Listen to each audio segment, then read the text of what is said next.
But you know, swarming is it's their natural impulse, and they're gonna continue to do it. I mean, she's got a nice queen. It's laying well. But remember, this is the other carniolan hive from a year ago, and so the queen's a year old, and everything I've read about carniolans is at a year, you might as well just kiss them goodbye. Because they're going to go. I think that's... Don't believe everything you read. Well, I mean, I've read it in more than one place. So Right. I like them. I was sad to lose them. I mean, I would buy them again. I think if you're on top of giving them room at the right time, you have a better chance of We did. Yeah, I mean, I said did better, yeah, not total. Well, I was nervous about how far we split them. Yeah. And we ran her out Was of this one equipment. that you split? I don't remember. It was the didn't other touch one. this one. Yeah. We ran her out of equipment, Yeah, is what we did. It's like, you know, you think you're losing money when you lose bees in a swarm. Well, contrarily, I have to go up and spend $100 Dave, or whatever. the queen cell on the bottom, other side, larva in it. Oh yeah, both of those have larvae. And the one on top? Expensive. That's how they look. I mean, those aren't capped yet. They hang down from the bottom of the frame. Sometimes you'll find them in an irregularity up in the center of the frame. For those of you who can't see it, Holly has a picture of almost identical to that right there. Right there. That's a drone cell. Yeah. In a lot of ways, you can tell if there's nectar coming in. Did you see that there? That's yesterday or this morning. That's nectar that they store it in the brood nest first before they move it upstairs into the honey supers. Comes in, gets transferred into the cells, and that's you know, a really good indicator. I mean, it's a strong hive.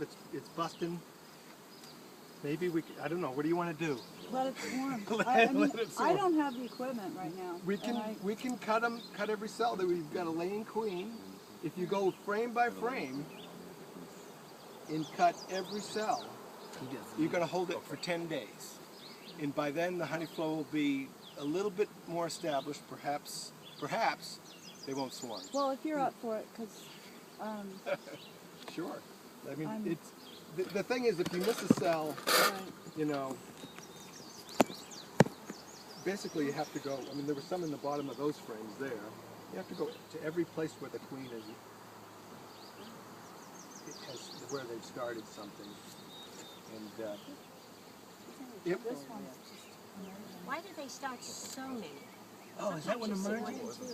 Ah, she's got a There's a queen. yeah. She's got another day. She just or so. hatched? Yeah. Oh, partially? They're thinking about it. They're thinking about it.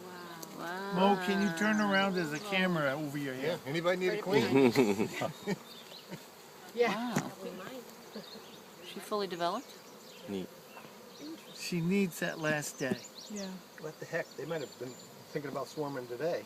Ooh.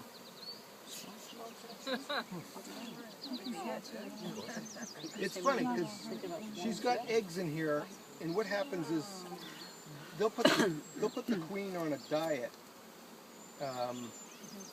before they swarm, because she needs to be able to fly.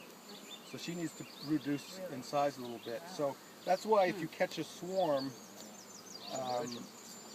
you're not going to have a queen that's laying right away. You've got to wait 3 or 4 days for her to get up and running again.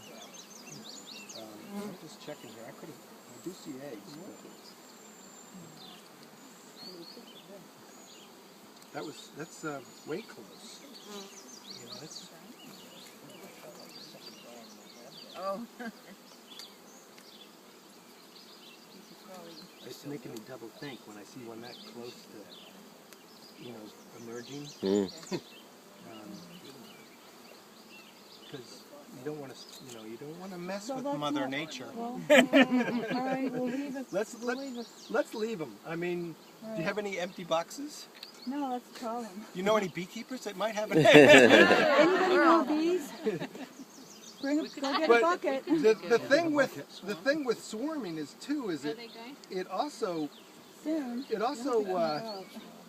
interrupts the cycle of brood, which keeps the mites down a little bit. So it's a natural a natural instinct, and you're not going to really stop them from doing it. So You can put it over here. Here.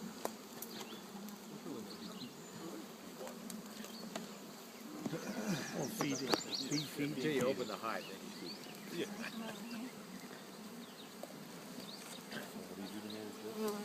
Yeah, we had some mediums in there from last year that well, yeah, the one thing that we can do to this hive is, yes. see all this downstairs, it's not really drawn out. If they're going to swarm, I mean, they're thinking about it, but this hive actually needs to be reversed. Right. They're not going to draw this foundation out below the brood nest. They do it much better above the heat of the colony. So we're gonna. This is actually what you do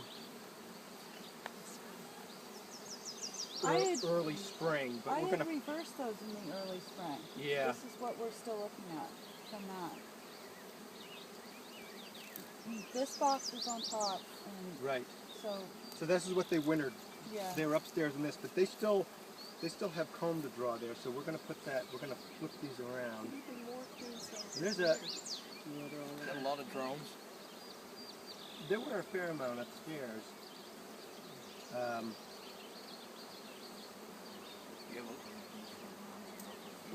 We've got a hum to them as well.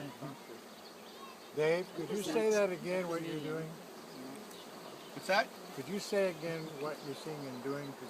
I'm not really seeing much. No, right? I'm You not said you're seeing- going to switch them. Oh yeah, okay. When I get to doing it, I'll show you. Dave, when you said they've got a hum to them, Yeah. does that tell you they're happy? No, that's not. To me, that's abnormal. They usually, but some bees hum more than others. But Once already. see, they've got their glands in the air and they've got their tails up. That's not a normal sound. Is that a queenless indication? It could be. That's usually what I associate with queenlessness. The tail's in the air? Humming like that, tails in the air. Did you see eggs? I did see eggs upstairs. But let's leave this. I think it might be. Found the laying queen, right? I didn't see a queen itself. Oh. Here's something to. This old black greasy bee here. This is kind of. She's short. She's got a very short abdomen. That's not.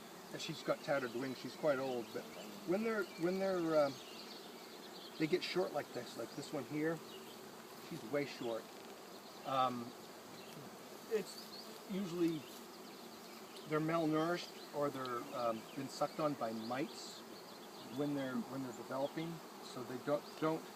You see how short her tail is. Usually when you start to see that in the hive, look at it compared to this one here. This one here is fat and fuzzy. And if you start to see short, stunted bees, it's usually an indication that you have some sort of a mite load, especially with newer comb like this. And this is the hive we were going to do the wash on. Oh, okay. Thanks for reminding me. Where did I leave my kit? Right behind you. Okay. You want it? I'm not seeing a lot of larvae. Here's some here. So what I do is you find a frame of larvae and not sealed brood, because that's where the mites are. They're getting ready to go into these cells. That's where they reproduce. So I usually carry this little kit. You make sure the queen isn't on the frame you're about to scoop from, because it could be a $25 mistake. 30. $30. You just hold the frame, and if you scrape the frame along the bottom of it like that, the bees fall into it. You don't need a lot of bees to do a sample, so you usually look for. Yeah, that's a small sample. You look, a couple fingers is usually 100 bees or so. And this is just propyl alcohol.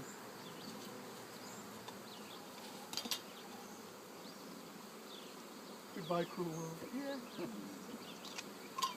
There's just 70% alcohol. And you can put the hive back together while that sits so that you're not... Walmart carries that. Oh yeah, Walmart, Rite Aid, they're all... The mint stuff, or doesn't matter? No, that's 70%. Oh. Martin's carries the mint. That's the bottom of a queen cell that we disrupted by tearing the boxes apart.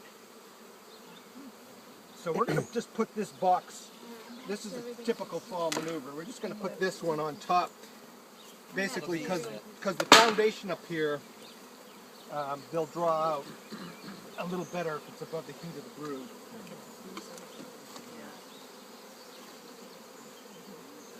We're on the corner. Crunch. You want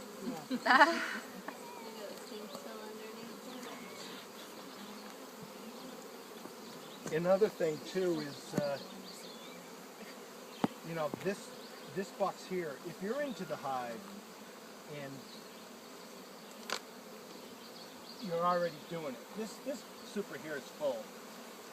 It's got eggs in it and everything, so if they hit more swarm cells, I'm going to leave it where it was because it looks like it has brood in it, but a lot of times you can put the empty super on top. It's called under supering. I don't know if it actually will store any honey in it quicker, but if it's foundation, it's the same old thing. It's closer to the brood nest. They'll draw it better if it's right above the brood nest.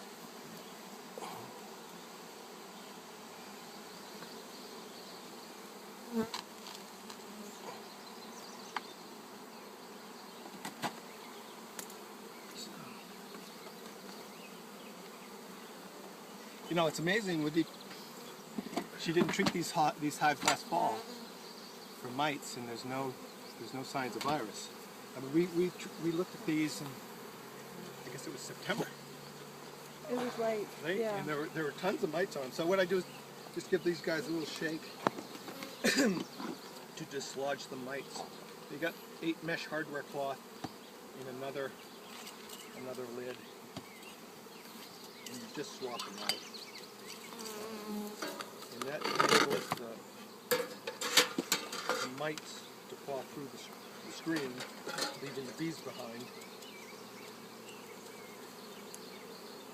And we have just some debris and 1 mite. Wow. You know, what the heck? Who knows? You know, it's. Can we see the mic? Yeah, sure. Let me separate it from all the, if I can, from all the other debris, and, so that it's easier to see. What would you call it? Well, if you're starting to see 8 to 10 mites with what we just did, I would be nervous. And we saw 14. And we saw In a 14 third in the cup. fall, but you know, it's what I was talking to Maureen before everybody got together here. We're not seeing a lot of mites out there at all, you know, in a lot of hives. And it's like, why? What, you know, Overwintered hives? is it, yeah, overwintered hives. Yeah. Is it because of the earthquakes we're having? You know, I mean, who knows? Is it you know, I don't know. Do they have a natural predator? I mean, there's all sorts of stuff you got to look at. So anyway, there's a mite. This nice little, you can pass it around if you want that. The reddish thing is a mite. You'll see them on the inside of your jar too.